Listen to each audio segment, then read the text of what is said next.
Hi, my name's Lauren, I'm Friday, and I'm here today to talk to you about horror. 10% luck, 20% skill, 15% concentrated power of will, 5% pleasure, 50% pain, and 100% reason to remember the name. I've decided to talk to you guys about horror today. When I was younger, I fell in love with horror. I loved horror movies, I loved horror books. I was just horror. Like, suck it to me. It was awesome. I think probably the first book I read that really scared the pants off of me was The Funhouse by Dean Koontz. I was so scared by that, and I think that really instilled in me something that I've really felt has carried through to my adulthood, and that's that I'm always much more scared of crazy humans in books than I am of, like, ghosts or vampires or werewolves or any of that kind of thing. Like, for me, there's just something about the idea that a human could do something so horrible to another human that just really freaks me out. Every year at around Halloween, I try to make an effort to read a horror book. I found that as I've grown up, I've gotten a lot more into contemporary romance and other sort of like mysteries and thrillers, but I really don't do much horror anymore. So yeah, every year I try and make an effort to read a horror around Halloween. And this year I've chosen Miss Peregrine's Home for Peculiar Children, which is a bit of an older book now. It came out in 2011, I believe. But it's supposed to be really good, and I'm really looking forward to it.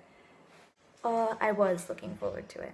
For those of you unfamiliar with Australian current news and events, there's been some really horrible bushfires happening here. I'm really lucky I haven't personally been affected. The closest they came is about half an hour away from my house, so that's really good. But thousands of others haven't been anywhere near as lucky. 2 people have died. Over 200 houses have been destroyed. And it's just been really heartbreaking watching everyone's stories unfold on the news. I really haven't been able to stop thinking about it. It's really horrible. And the people who lit these fires were, the people that they've caught so far were kids. And then one of the other fires was accidentally started during military training. So, but it's just kind of, I don't know, I feel like it's taken the horror out of Halloween for me. I feel we live in a world where people can do stuff like that, where like an 11-year-old lit one of the fires.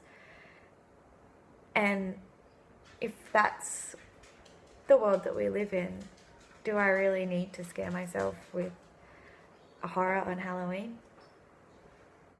I'm not saying I'm never going to read a horror book again, and I'm sorry this post has been so not exactly uplifting, but I don't know, it's just really made me think a lot about what we think of horror as a term, and just how real life can sometimes be a whole lot more scary than something someone could make up. Anyway, hope you guys have an awesome Halloween. I will be participating in the pumpkin carve-off, although it is only fair to say that as Australians, we don't really celebrate Halloween, or I certainly never did as a kid, so I'm sure to have quite an interesting product when you see me next Friday. Have a good one, guys.